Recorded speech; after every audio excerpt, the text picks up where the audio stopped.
Welcome to 30 Something Doctor. Here I share about my personal finance, investing, and life as a doctor in Australia. Firstly, I'd like to share a little bit about myself for those who are new here.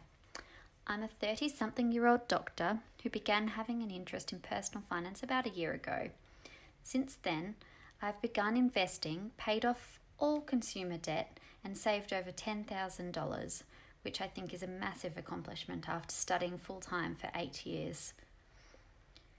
I recently began this YouTube channel as a creative outlet beyond work and as a more interesting way to see the fruits of my hard work laid out.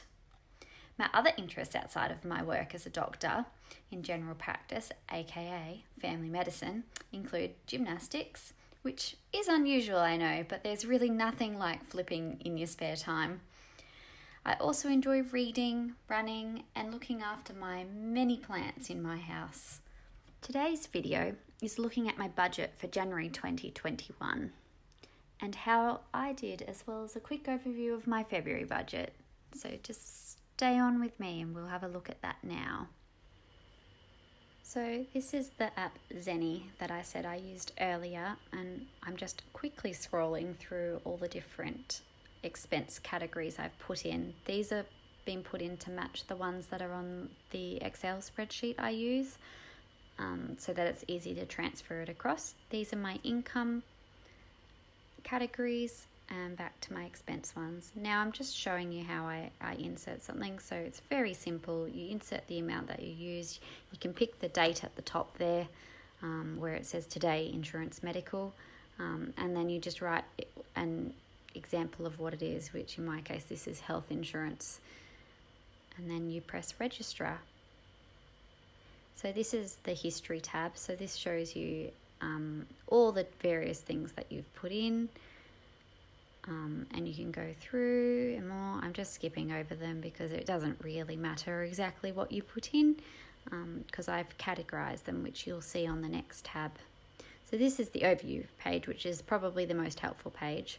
So you click the month or the year or the day, and then you can scroll through, and because I've now put them all under the expense categories that match my Excel document, it's very easy for me to go home, I spent $1,900, and then if I want to know exactly what I spent it on, I can click on it and I can see. So you can see my groceries there. I'm just showing you a few examples.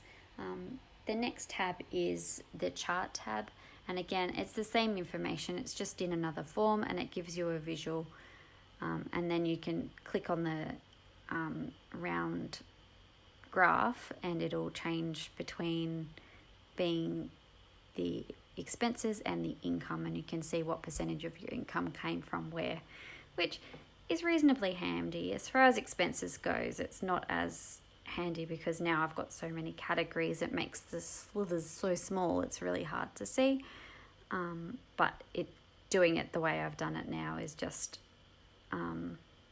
more helpful for future transferring it across. So I'm trying to make my life as easy as possible. So now we're on to the Excel document that I use. As you can see here, these are the instructions, which shows you how to enter all the information, which is really important because actually it's quite overwhelming when you look at the various tabs, and some you can insert stuff into and some you can't. So for example, this tab you can't, but it gives you an overview of the whole year. Obviously, I've only put January in because we're not at the end of February yet. It auto-populates from the other tabs, which is super handy, and I really like that. This is the goals tab. So I've got income goals. Although I don't think I'll get to 100 dividends, but anyways, whatever. I've put it there. You can only dream. I've got my debt goals. That I want to get my HECs down to 78,000, which will just happen automatically. I've got my savings and investment goals.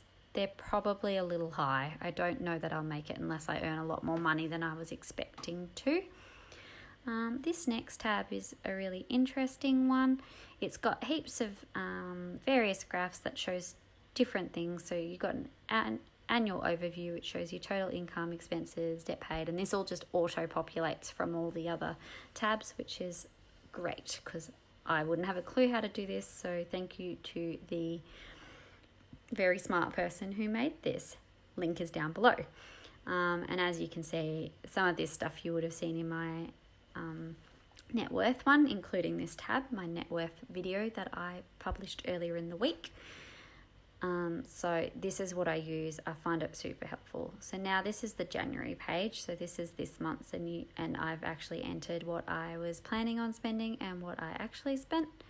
You can see down here that this is where you can put in like your monthly financial goals. I should start to spend a bit more time actually thinking about them. I didn't actually invest in my VAS this month, but because it came out on the 31st of December because of the public holiday on the 1st. But I'm counting it as a done because it's in the account and it's growing nicely at the moment, which is good to see. I need to start putting far more specific stuff because otherwise, I don't know, what's the point really? And then you can include things like additional items in this month's budget, like the fact that I had to buy heaps of furniture, or I didn't have to, I chose to, and that my car insurance went up because I moved, so it cost an extra $180, and I really want to pay back my credit card, and as you can see, I'm just adding in that I will pay it off in full. I did pay the full amount for December off, so I didn't pay any interest.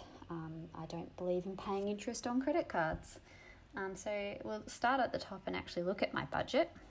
So my salary, as you can see, was I budgeted $4,800, but actually earned quite a bit more than that. That's due to, in the hospital, you work a lot of overtime, whether that's rostered or unrostered, and I don't count that in my initial budget. I try and budget off my base.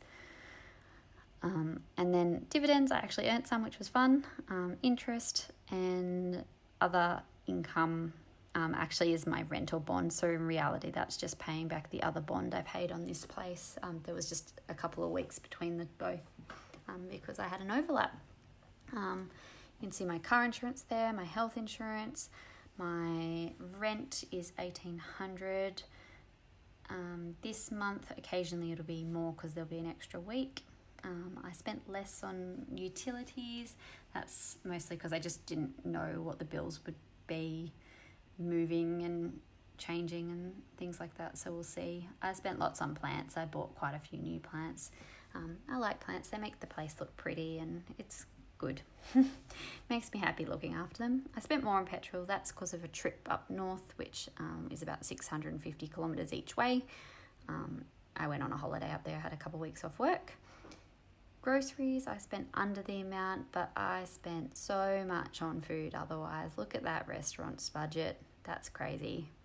I need to work on that. That was partly because I was away, but also I'm terrible with buying food out, and delivery services, as you can see, like Uber Eats and Deliveroo. I'm lazy when it comes to food. We're working on it. These are fees for work, things that I have to pay for work.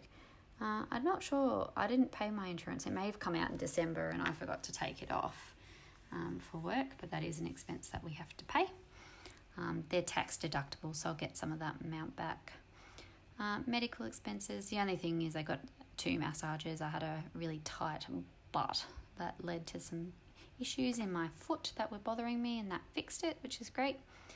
Mobile phone, I changed plans. It's now less, so you'll see that, and I'll adjust it next time. Bought some hair products, but I really need a haircut. I haven't sorted it out yet. We'll get there, but it costs a lot to do that. And pretty much on my entertainment stuff, I don't really spend that much other than what I kind of expect. I'm not a huge spender when it comes to that.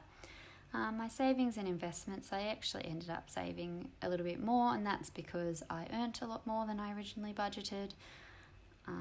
Although, as you can see earlier in there, I did also spend a lot more on furniture than I was originally planning, and it actually comes out to end up being a negative, so I must have taken some money out of savings accounts to cover some of that.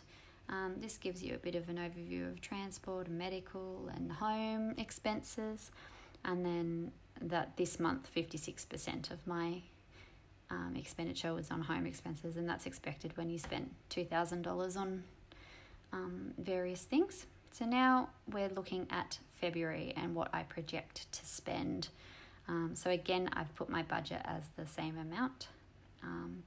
My financial goals, I need to be a bit more specific, as I said earlier, but essentially I want to get income protection, trauma insurance. I've sorted that out. I have a meeting on Monday to sort it out. Pay my contents insurance, also haven't got some quotes, but I need to sort that out as well. I'm waiting for my payout from work for all my annual leave outstanding before I left.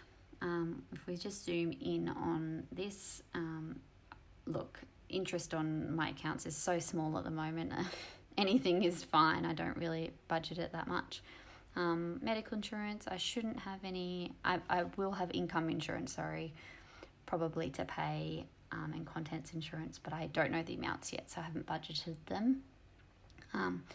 My rent's the same, my gas and electricity, I don't know when I'll get those bills because I've moved, and I struggle to keep track of it, but we'll keep an eye out. I may or may not have to spend that this month. Petrol, I'm expecting to fill my tank twice this month, maybe a bit less, it just depends. Haven't yet. General groceries, I've kept that fairly similar to last time. I'll add in here, into my HelloFresh / Muscle Chef delivery, I do that different to delivery services because they're not like getting McDonald's delivered or something like that. It's actually proper meals. So I am getting my Muscle Chef delivered this month because I had a discount on it and I wanted to make the most of that. Again, I have the recurring fee for the Australian Medical Association that I pay. I don't think I'll have any medical expenses this month.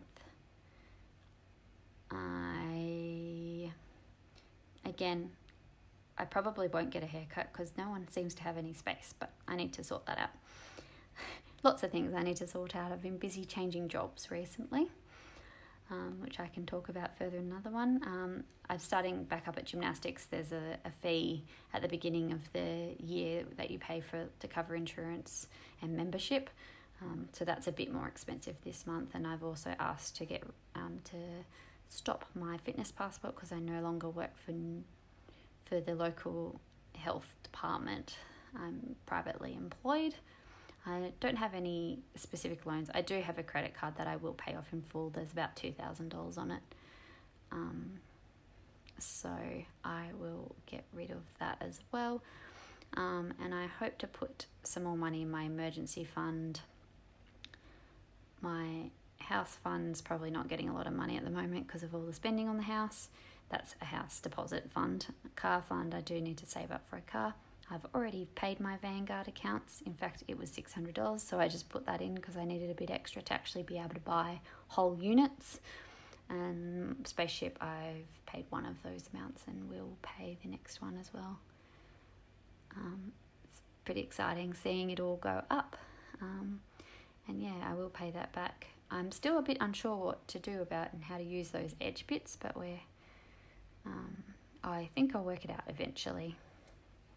Hey, thanks so much for watching my video. It does nothing really but encourage me, so sincerely I thank you if you've got to this point. If you do like the video, you're welcome to like it and subscribe, and if you have any